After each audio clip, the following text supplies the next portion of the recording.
भगवान शिव और उमा के चरित्र को कौन वर्णन कर सकता है। तुलसीदास जी कहते हैं कि भगवान शिव और गिरिजा रमन का जो चरित्र है उस सिंधु के समान है। वेद भी उसका पार नहीं पा सकते। तो मैं क्या वर्णन कर सकता हूँ, मेरे सामर्थ्य नहीं है। पूरा पृथ्वी को कागज बना लिया जाए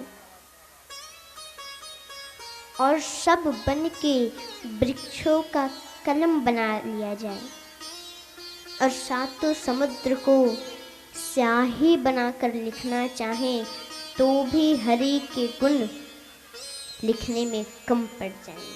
प्रेम से बोलो जय श्री राम। प्रेम से सभी लोग बोलिए ना जय श्री राम।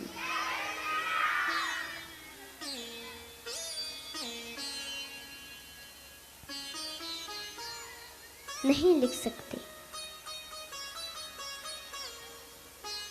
और कथा खत्म नहीं हो सकता। हाँ, एक उपाय है। यही उपाय है, जीवन को शाश्वत बनाना है, निर्मल बनाना है, बुराइयों से परे रहना है और मन में जो दुर्गुण हैं उन दुर्गुणों को खत्म करना है। मन के अहंकार को मिटाना, मिटाकर शाही बनाना है और जीवन को कलम बनाना है। तब अपने आप पार मिल जाएगा। इसलिए शिव चरित्र चल रहा था। याज्ञवल्क्य मुनि बड़े भाव से बता रहे थे और भारद्वाज जी ध्यानस्थ होकर सुन रहे थे। नेत्रों में अश्रु आ रहे हैं और कुछ बीच में बोले तो याज्ञवल्क्य जी ने कहा कि अरे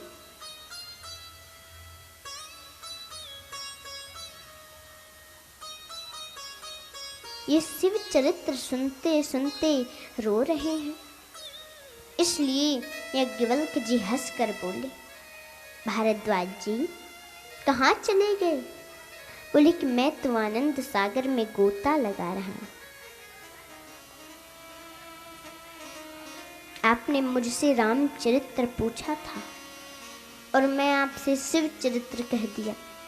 कहीं ऐसा तो नहीं आप ये सोच रहे हो कि मैं विषयांतर कर दिया?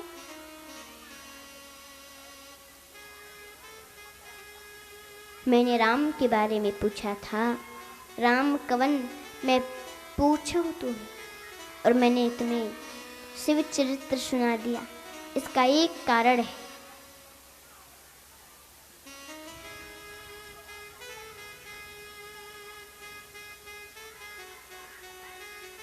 मैं शिव चरित्र इसलिए कहा कि राम के तुम कैसे सेवक हो ये तो मालूम हो जाए।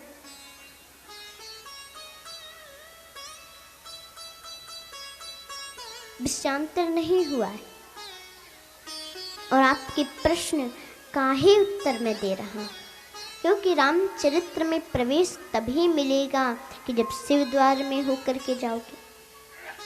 क्योंकि शिव चरित्र के बाद ही रामचरित्र में प्रवेश मिलता है और जब तक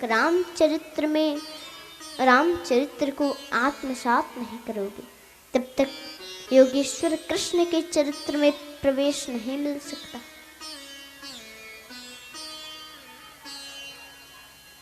इसलिए मैं तुम्हारे मर्म को जानना चाहता हूं। अब मैं आपसे कहूँगा, लेकिन सबसे जरूरी ये है कि मनस्सेकम वचस्सेकम कर्मण्येकम महात्मनाम।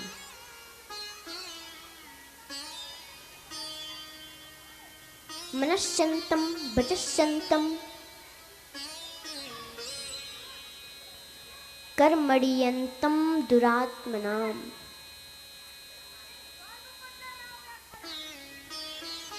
जो बात मन में सोचे वो बाणी से बोले, और जो वचन से बोले वो कर्म में करे।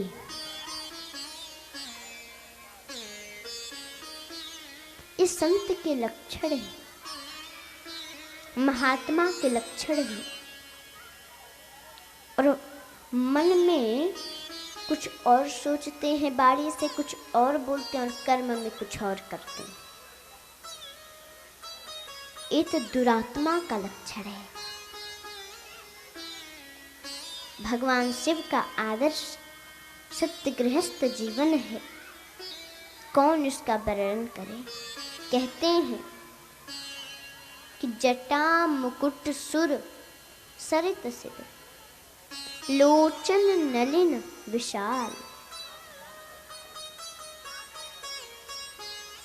नील कंकला वल्य निधि, सोह बाल बिच्छू भाल। भगवान शंकर जी के माथे पर जटा है। रामायण के वक्ता के सिर पर जटा होनी चाहिए, लौकिक रूप से केवल नहीं,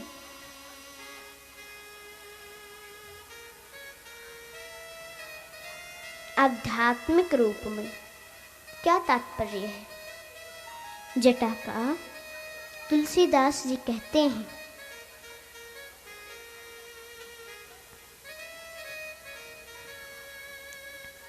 अगर तुलसीदास जी की हम चर्चा करें, तुलसी साहित्य के आधार पर यदि कहें तो जटा का तात्पर्य होता है जीवन की जंजाल। हम अपने जंजालों को लोगों के सामने प्रस्तुत न करें, बल्कि उसको जटा बना करके, मुकुट बना करके सौंदर्य वर्धन करें। जीवन के जंजालों को मुकुट बनाकर धारण करें। इसलिए वक्ता को सदा प्रसन्न रहना चाहिए और दुनिया संसार के बेकार बातों को कम से कम और भगवान की ही कथा कहनी चाहिए।